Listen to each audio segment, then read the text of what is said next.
Hello मेरे dear friends, आप सबका वेलकम है आपके अपने चैनल वेब शुरू केयर में। तो फ्रेंड, जैसा कि हम सबको पता है बीपीएससी टीआरई थर्ड का टीजीटी पीजीटी का रिज़ल्ट अभी भी पेंडिंग में है और रिज़ल्ट को लेकर बहुत ज़्यादा इंतज़ार है आप सभी लोगों का। और फ्रेंड्स, टीजीटी का रोस्टर तो फाइनली जारी हो चुका है जिसमें सीटें बढ़ी है। तो ये तो मतलब सभी के लिए एक मतलब खुशखबरी है और अच्छी न्यूज़ है कि सीट बढ़ी है, इंक्रीज़ हुई है। मेल में भी इंक्रीज़ हुई है और फीमेल में भी इंक्रीज़ हुई है। लेकिन अगर देखा जाए कैटेगरी वाइज तो उसमें काफ़ी डिफरेंसेस देखने को मिले हैं। और फ्रेंड्स, पीजीटी की हो सकता है कि जो रोस्टर है वो जारी हो, मतलब आगे 2 दिन बाद हो सकता है कि जारी हो। और जो रिज़ल्ट की बात है, जो टीजीटी की रिज़ल्ट है जिसका इंतज़ार हम सबको बेसब्री से है, तो हो सकता है कि कल शाम से 6 विषयों का और उससे अधिक विषयों का हो सकता है कि रिज़ल्ट जारी हो। यानी कल टीजीटी का कुछ रिज़ल्ट जारी हो सकता है। पूरा अगर नहीं भी होता है तो कुछ ना कुछ हो सकता है रिज़ल्ट, कुछ ना कुछ सब्जेक्ट का, यानी कम से कम 6 सब्जेक्ट का या टोटल अगर हो जाए तो और अच्छी बात है। तो हम सभी लोग एक कल का उम्मीद रख सकते हैं टीजीटी के रिज़ल्ट के लिए।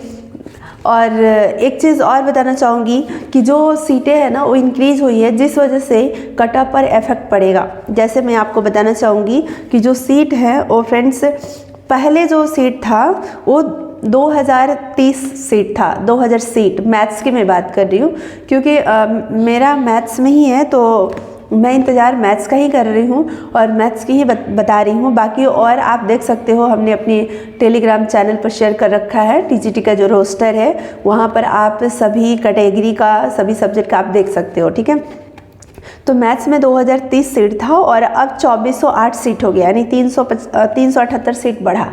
तो यहाँ पर कुछ तो सीट बढ़ा है नहीं, यानी आप सोचो पहले से 378 लोगों का और जॉब मिलेगा, मतलब 378 ज़्यादा लोगों को जॉब मिलेगा। पहले जितना मिलता उतना तो मिलता ही, अब 378 लोग और शामिल हो गए इसमें।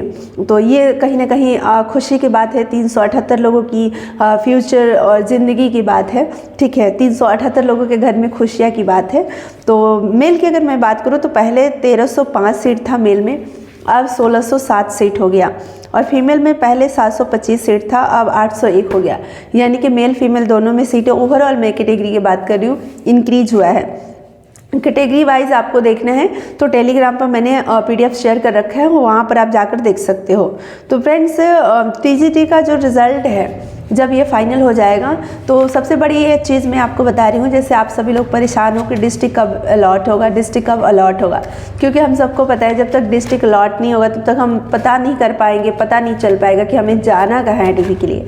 डीवी का डेट तो दे दिया गया, लेकिन मतलब होता है ना कि डीवी हम कराने जाएँ कहाँ, ये नहीं पता।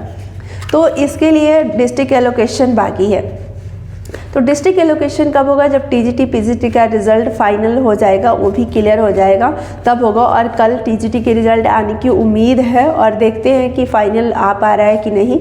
और उसके बाद पीजीटी का जो रोस्टर क्लियर होगा, उसके बाद यानी कि 12 दिसंबर को हो सकता है पीजीटी का भी रिज़ल्ट आए और 13 दिसंबर तक मतलब फाइनली रिज़ल्ट का सिलसिला चलेगा। और उसके बाद क्योंकि 16 से तो डीवी है, तो 13 तक तो एटलीस्ट कंप्लीट रिज़ल्ट हो ही जाना चाहिए सबका, तभी तो वो 1-2 दिन प्रिपेयर्ड हो पाएंगे। अपने डॉक्यूमेंट्स वगैरह ये सब कुछ भी है जो कि रेडी करने में टाइम लगता है, तभी तो वो तैयारियां कर पाएंगे जाने के लिए। तो लेकिन मैं आप लोगों को पहले ही बता देती हूँ, जिनको लग रहा है मेरा रिज़ल्ट होगा तो आप अपने डॉक्यूमेंट पहले से रेडी कर लो। मैंने पहले से रेडी कर रखा है, ठीक है। और जो भी आपके एरर वगैरह है, जो भी सुधार करना है, एफिडेविट बनवाना है, जो करना है आप पहले से करवा लो, ठीक है। और बहुत सारा कमेंट्स आधार को लेकर के आ रहे हैं, उसके लिए मैंने वीडियो बनाया है, उस वीडियो को आप अच्छे से सुन लीजिए, आपका प्रॉब्लम सॉल्व हो जाएगा, ठीक है। लेकिन फ्रेंड्स, होता क्या है ना कि एक वीडियो में मैंने कोई एक चीज़ें बताई और उस वीडियो को आप देख करके बहुत सारे लोग कमेंट्स करते हैं कि ये चीज़ आपको नहीं पता। देखो, आप पूरा वीडियो देखते नहीं हो और पीछे का वीडियो आप देखते नहीं हो, इसलिए आपको आधी अधूरी चीज़ें पता चल पाती है। आप पीछे का भी वीडियो देखो, हर वीडियो देखो, तब आप समझ पाओगे। जो कंटिन्यूअसली अगर चैनल से जुड़े हैं, हर वीडियो को देख रहे हैं, उनके मन में मुझे नहीं लगता है किसी भी प्रकार का कोई डाउट रह पाएगा। जैसे हमने एक ST SC का DV का वीडियो बनाया था, अब उसको लेकर बहुत सारे लोग कंफ्यूज हो गए थे कि आप जो एजुकेशन डिपार्टमेंट में सिलेक्शन हुआ वो भी पूछ रहे हैं कि मेरा क्या DV पटना होगा, तो क्या इसको क्लियर करना मेरे को ज़रूरी नहीं था? तो इसको क्लियर करने के लिए मैंने एक वीडियो पोस्ट किया था जिसमें दोनों विभाग का डिफरेंस हमने बताया था, DV से लेकर के ज्वाइनिंग तक का प्रोसेस, दोनों में क्या अंतर है ये हमने बताया था। तो इसमें मतलब क्या नहीं समझ में आया बताइए? उस वीडियो को जब आप अच्छे से देखोगे सुनोगे तो ही समझ में आएगा। अगर आपको नहीं समझ में आता है तो आप सामने वाले को गलत बोलते हो, ये गलत बात है। आपको अगर नहीं समझ में आ रहा है तो आप उसको दोबारा से समझो, या आप बोलो कि ये नहीं समझ में आया, फिर से समझाओ, फिर से बताओ। अगर आपको नहीं आ रहे हैं तो आप मतलब सामने वाले को ही बोल रहे हो, ठीक है, कि आपको नहीं पता है। भाई हमें पता है तभी तो बता रहे हैं, ठीक है, और हमने क्लियर कट बताया है। अब इसमें कौन सी चीज़ें हैं जो आप लोगों को समझ में नहीं आ रही है, हमें ये नहीं समझ आ रहा है। क्लियर कट बात है कि ST SC वेलफेयर में जिनका सिलेक्शन हुआ है उनको परेशान नहीं होना है, उनका डेट जगह सब फिक्स है, ठीक है, उनका DV पटना में होगा, ये क्लियर है। किनका? जिनका ST SC वेलफेयर डिपार्टमेंट में सिलेक्शन हुआ है उनका, चाहे वो 1 to 5 में, चाहे वो 6 to 8 में। 6 to 8 में हालांकि यहाँ सिलेक्शन होता ही नहीं है ST SC में। TGT में जो रिजल्ट आएगा अगर होता है तो, और PGT में जिनका रिजल्ट आएगा अगर उनका ST SC में होता है तो, इन सभी लोगों के लिए हमने डिटेल्स वीडियो बना रखी है कि कितने बजे से कब कौन से सब्जेक्ट के DV जो है पटना में कब होगा। तो ये केवल और केवल ST SC के लिए मैंने बताया। अब बात रह गई कि जिनका एजुकेशन डिपार्टमेंट में सिलेक्शन हुआ है वो क्या करे, तो वो भाई अभी इंतजार करें, क्योंकि उनका डिस्ट्रिक्ट अभी अलॉट नहीं हुआ है, तो कैसे आपको पता चलेगा कि आपको जाना कहाँ है। अब मन में ये क्वेश्चन आपका हो सकता है कि डिस्ट्रिक्ट अलॉट कब होगा। तो देखो फ्रेंड्स, जब तक TGT PGT का रिजल्ट क्लियर नहीं हो जाता है तब तक डिस्ट्रिक्ट अलॉट नहीं होगा। TGT PGT का रिजल्ट जब क्लियर हो जाएगा उसके बाद डिस्ट्रिक्ट अलॉट होगा, मतलब रिजल्ट क्लियर होते ही आपको डिस्ट्रिक्ट अलोकेशन भी देखने को मिल जाएगा, और जब डिस्ट्रिक्ट अलॉट हो जाएगा तो फिर आप क्लियर हो जाओगे, उसी डिस्ट्रिक्ट में आपका DV होगा DRCC में। तो बातें यहाँ पर तो साफ साफ क्लियर है, इसमें क्या नहीं समझ में आ रहा है, सब कुछ क्लियर है कि जब आपका एजुकेशन डिपार्टमेंट में सिलेक्शन हुआ है तो आपका DV BPSC के द्वारा डिस्ट्रिक्ट एलोकेशन किए जाने के बाद आपको समझ आएगा कि आपका DV किस जिला में होगा, ठीक है। जो BPSC के थ्रू डिस्ट्रिक्ट अलॉट किया जाएगा आपके रोल नंबर आपके नाम से, तो उसी डिस्ट्रिक्ट में आप जाकर अपना DV कराओगे, उस डिस्ट्रिक्ट के DRCC में। हो गया क्लियर। और जिनका ST SC वेलफेयर में हुआ है उन सभी लोगों का, चाहे वो बिहार के हो या अदर स्टेट को, उनका जो DV होगा वो पटना में होगा। क्लियर हो गया। तो इसमें हमें नहीं लगता है कि कुछ नहीं समझ में आ रहा है, ऐसी कोई बातें हैं, ठीक है।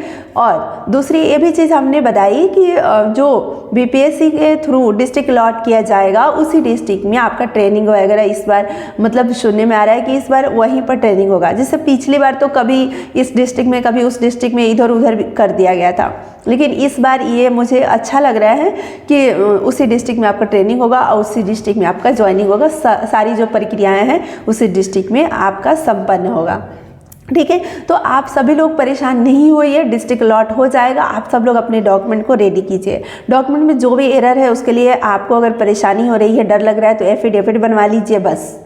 अगर वहाँ पर आधार में किसी प्रकार का आपने चेंज करवाया, आपको डाउट में रखते हैं, तो आपको परेशान नहीं होना है।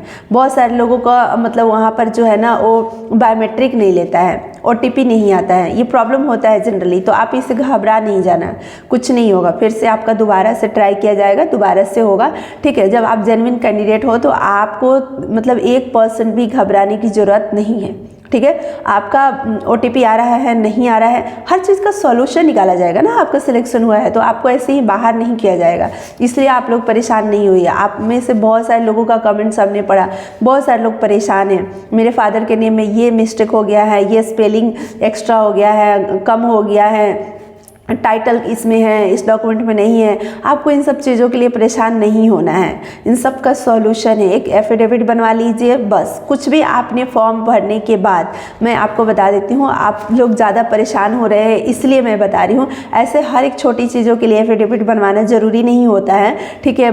माइनर अगर कोई भी चीज़ है तो ठीक है, लेकिन आधार में किसी प्रकार का अगर आपने चेंज करवा रखा है तो मैं यही कहना चाहूँगी कि आप एफिडेविट बनवा लेना, ठीक है। वहाँ पर मतलब कि आपको होगा, परेशानी होगा, उससे पहले ही उसका आप सॉल्यूशन रखना अपने पास, ठीक है। और किसी भी प्रकार का फॉर्म फिलअप करने के बाद ही मैं बोल रही हूँ, ऐसे तो विद इन 6 मंथ कहा जा रहा है, लेकिन मैं आपको बता रही हूँ कि अगर आपने फॉर्म फिलअप करने के बाद किसी प्रकार का चेंज करवाया है तो आप एक एफिडेविट बनवा लेना टेंशन फ्री। बस अब परेशान होने से तो बेहतर है ना कि बनवा लो, टेंशन फ्री रहोगे। अगर वहाँ पर क्वेश्चन क्रिएट करते हैं, देखो काउंटर बाई काउंटर कुछ चीज़ें वेरी भी करती है, ठीक है। किसी काउंटर पे आप जाओगे तो कोई मतलब चीज़ें जो होती है वो मतलब ले लिया जाता है, किसी दूसरे काउंटर पे उसके लिए ऑब्जेक्शन कर दिया जाता है। तो काउंटर बाई काउंटर भी छोटी छोटी जो चीज़ें होती है ना, बहुत छोटी चीज़ें वो वेरी करती है, ठीक है। इसलिए आप सभी लोगों को सेफ्टी के लिए कहा जाता है कि आप सेफ रहोगे, टेंशन फ्री रहोगे कि अगर आधार में किसी प्रकार का आपने किसी भी प्रकार का आपने चेंज करवाया है फॉर्म फिलअप करने के बाद, तो आप एफिडेविट बनवा लीजिए, उसके बाद आप टेंशन फ्री रहिएगा। अगर कुछ क्वेश्चन करेंगे पूछेंगे तो आप फिर एफिडेविट दिखा दोगे। अब बात यहाँ पर आती है कि एफिडेविट को हम कब दिखाएंगे, पहले दिखाएंगे बाद में। किसी ने क्वेश्चन करा था, पहले दिखाएंगे बाद में। आप जो भी डॉक्यूमेंट्स लगाओगे ना, तो डॉक्यूमेंट के साथ ही एफिडेविट भी लगा देना, वो खुद ही देख लेंगे। अगर वो पूछेंगे ना कि किस लिए एफिडेविट है, उन्हें अगर नहीं क्लियर होगा, मतलब होता है ना कि कोई देख रहे हैं तो पूछ भी लेते हैं साथ में, तो आप बता देना कि ये चीज़ हमारा प्रॉब्लम है, इस वजह से ये हमारा एफिडेविट है इसका, ठीक है। अब बात रहती है कि जो एफिडेविट है कहाँ से बनवाए। आप जहाँ पर हो, जिस डिस्ट्रिक्ट में हो, जिस स्टेट में, आप वहीं से बनवा लेना, ठीक है। अगर आपको लगता है ना कि मैं इसलिए बोल रही हूँ, देखिए कभी कभी क्या होता है ना कि इसलिए बता रही हूँ कि यहाँ पर एक बनवाना था मेडिकल सर्टिफिकेट, ठीक है। तो हमने पटना में जब बनवाने की कोशिश किया तो वहाँ पर वो लोग नहीं बनाए, और जब मैं जहाँ मेरा पोस्टिंग है वहाँ पर मैं आई तो यहाँ पर मैं बनवाई तो यहाँ पर बन गया, ठीक है। तो कभी कभी ऐसे चीज़ें होती है। तो आप जिस स्टेट से हो, अदर स्टेट वाले के लिए स्पेशली मैं कहना चाहूँगी कि आप एफिडेविट वहीं से बनवा कर लाना अपने स्टेट से। अगर आप बनवा कर लाओगे तो देखो क्या होगा, अगर यहाँ आने के बाद आपको कहा जाएगा कि अपने स्टेट से बनवा के लाओ, तो आपको कितनी परेशानी होगी, फिर जाना आना है ना, टिकट वगैरह करना, कितनी परेशानियों का सामना आपको करना पड़ेगा। तो इससे क्या होता है कि आप अपने एक एफिडेविट वहीं से बनवा कर लेकर आओ, वहीं आप लगाना। अगर यहाँ बोलेंगे कि नहीं यहाँ का चलेगा, यहाँ बनवाओ, अगर मान लो बाय द वे अगर कहते हैं कि यहाँ पर वो बोलते हैं बनवाने के लिए, तो फिर तो आप यहाँ रहोगे, यहाँ पर बनवाना आपके लिए आसान रहेगा, आप जाकर बनवा लोगे। मतलब आधे घंटे में भाई बन जाते हैं, ज़्यादा टाइम नहीं लगता है, सेम डे, मतलब आप जाओगे हाथों हाथ आपको बनाकर मिल जाता है, ठीक है। तो ये चीज़ है, इसलिए आप अदर स्टेट से अगर हो तो आप वहीं से बनवा कर लेकर आना, ताकि यहाँ आने के बाद अगर आपको बोलते हैं बनवाओ अपने स्टेट से, तो फिर आपको परेशानियों का सामना न करना पड़े। और यहाँ पर बनाने के लिए बोलेंगे तो आपको तो ऐसे भी परेशानी नहीं होगी, आप पहले तो आकर नहीं बनवाओगे, आखिर उसी टाइम ही आप बनवाओगे, आने के बाद ही डीवी के लिए स्पेशली कोई एफिडेविट बनवाने या नहीं आएगा। लेकिन मुझे ऐसा लगता है कि आप जहाँ हो वहीं से बनवा कर लेकर आओगे, वहीं चलेगा। फिर भी मैंने आपको बता दिया आपकी सुविधा के लिए, ठीक है। अब देखिए इसके अलावा एक और क्वेश्चन था कि मल्टीपल रिजल्ट है तो हम डीवी जो है वो कहाँ पर करवाए, कैसे होगा। तो देखिए मल्टीपल अगर रिजल्ट है, जैसे मान लीजिए कि आपका 1 to 5 में भी रिजल्ट है और 6 to 8 में भी है, तो पहले डीवी 1 to 5 का होगा, तो उस डीवी में आप नहीं जाओगे, ठीक है। 6 to 8 में आपको डीवी करवाना है तो 1 to 5 के डीवी में आप नहीं जाओगे। जिसमें आप डीवी करवा लोगे तो अपने आप और जगह का जो रिजल्ट है ना वो आपका मतलब कि ख़त्म हो जाएगा, ठीक है। किसी एक में ही डीवी, आप जहाँ डीवी करवाओगे उसी में आपको ज्वाइन करना है। तो इसलिए आप सोच समझ के डीवी करवाना, अगर मल्टीपल जगह आपका रिजल्ट है तो, मल्टीपल लेवल पर आपका रिजल्ट है तो। अब जैसे 6 to 8 में किसी का रिजल्ट आया है, वो 9-10 के लिए वेट कर रहे हैं, तो पहले वो रिजल्ट आ जाएगा, पीजीटी का रिजल्ट आ जाएगा, तब वो डिसाइड कर लेंगे कि मुझे किस में जाना है। और डीवी अगर पहले टीजीटी का हो रहा है तो उन्हें नहीं जाना है। अगर पीजीटी में उनका रिजल्ट है, पीजीटी का उनको करवाना है, तो जब पीजीटी का डीवी होगा तब उनको जाना है, पीजीटी में डीवी कराना है। अब मान लो कि आपका ये भी क्वेश्चन हो सकता है कि हमने 6 to 8 में डीवी छोड़ दिया, 9-10 में हम डीवी करवाने गए, और 9-10 में अगर किसी तरह का कोई प्रॉब्लम हो गया, हमारा डीवी नहीं हुआ, 1 मिनट के लिए मान लेते, भगवान न करे किसी के साथ ऐसा हो, ठीक है, लेकिन फिर भी आपका ये क्वेश्चन मन में आ सकता है कि 9-10 का डीवी कराने गए, डॉक्यूमेंट को लेकर या किसी भी तरह की चीज़ें को लेकर जो 9th-10th के लिए या सब्जेक्ट कॉम्बिनेशन लेकर के किसी भी तरह का कुछ भी अगर प्रॉब्लम हो जाता है और हमारा डीवी वहाँ नहीं होता है, तो फिर हम क्या करेंगे, फिर आप 6 to 8 का डीवी करवा लोगे, ठीक है। तो आप सोचोगे वो तो डेट निकल गया, तो क्या करेंगे, तो ऐसा नहीं है, एंड में फिर डेट दिया जाता है, जिसका भी डीवी छोटा है वो फिर आकर अपने करवा सकते हैं, और बाद में भी फिर डेट निकाला जाता है, ठीक है। तो इसलिए आपको परेशान नहीं होना है, आप सोच समझ के जिस लेवल को आपको ज्वाइन करना है उसी में आप डीवी करवाना, ठीक है। तो ये चीज़ था, आप लोगों का क्वेश्चन था। मैंने बता दिया टीजीटी का रिजल्ट कल आने की उम्मीद है। 12 दिसंबर से पीजीटी का रिजल्ट आने की उम्मीद है। 13 दिसंबर तक रिजल्ट क्लियर हो जाएगा सब सारे रिजल्ट। और उसके बाद फिर फ्रेंड्स डिस्ट्रिक्ट एलोकेशन आपको देखने को मिल जाएगा, डिस्ट्रिक्ट लॉट हो जाएगा, उसी डिस्ट्रिक्ट में आपका डीवीएस स्टार्ट हो जाएगा 16 दिसंबर से, जो कि हमने सारा शेड्यूल आपको बता रखा है और टेलीग्राम पर भी डाल रखा है। टेलीग्राम चैनल हमारा वेब्स एडुकेयर के ही नाम से है, उसको आप ज्वाइन कर सकते हो। वहाँ पर सारी इन्फॉर्मेशन आपको शेयर की जाती है, मिल सकती है पीडीएफ वगैरह के फॉर्म में। जो भी इन्फॉर्मेशन मुझे देना होता है तो मैं वहीं पर देती हूँ। तो चलिए आज के लिए इतना ही मैं बताना चाहूँगी और आप सभी लोगों को थैंक यू सो मच कि आप सब लोगों ने इस वीडियो का एंड तक देखा। और कुछ चीज़ें अगर समझ में नहीं आती है फ्रेंड्स तो आपको परेशान होने की ज़रूरत नहीं है, आप कमेंट्स कर सकते हो कि ये चीज़ें फिर से क्लियर करो या फिर से बताओ, या जो भी आपकी और भी समस्याएं हैं उसको आप कमेंट्स कर सकते हो। मैं वीडियो में रिप्लाई करने का कोशिश करती हूँ, इसलिए आप नेक्स्ट वीडियो को जरूर देखा करो। क्या पता आपके क्वेश्चन का जो रिप्लाई है वो वीडियो में ही मिल जाए, जरूरी नहीं है कमेंट्स में ही मिले। ऐसे में देखो कोशिश करती हूँ मैक्सिमम कमेंट्स का रिप्लाई करने का, लेकिन फिर भी देखो एक लिमिटेशन होता है ना, क्योंकि हमारा स्कूल भी होता है और साथ ही साथ सब कुछ अपना भी देखना होता है, वीडियोस भी बनाने होते हैं आप लोगों के लिए और इन्फॉर्मेशन भी हमें देखना होता है और कमेंट्स भी देखना होता है, रिप्लाई भी करना होता है। तो बहुत सारी चीज़ें होती है, तो हो सकता है कि इसी कमेंट्स का रिप्लाई मैं नहीं कर पाऊँ, लेकिन उसका रिप्लाई मैं वीडियो में कर दूँ। इसलिए आप पूरे वीडियो को ज़रूर देखा करना।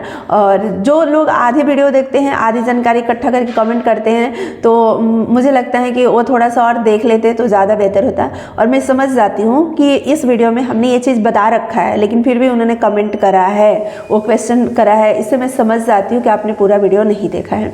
इसलिए आपसे रिक्वेस्ट है आप लोगों से कि आप पूरे वीडियो को देखिए, आपका हो सकता है क्वेश्चंस का आंसर मिल जाए। अगर नहीं मिलता है तो फिर आप कमेंट कीजिए, नेक्स्ट वीडियो में कोशिश करूँगी रिप्लाई करने का। Thank you so much. आप सब लोग अपना ध्यान रखिए, टेंशन फ्री रहिए, किसी प्रकार का कोई दिक्कत नहीं होगा। आप जेन्युइन कैंडिडेट हैं तो आपको डरने की जरूरत नहीं है, आपका डीवी अच्छे से होगा, आपको परेशान नहीं होना है। Thank you so much.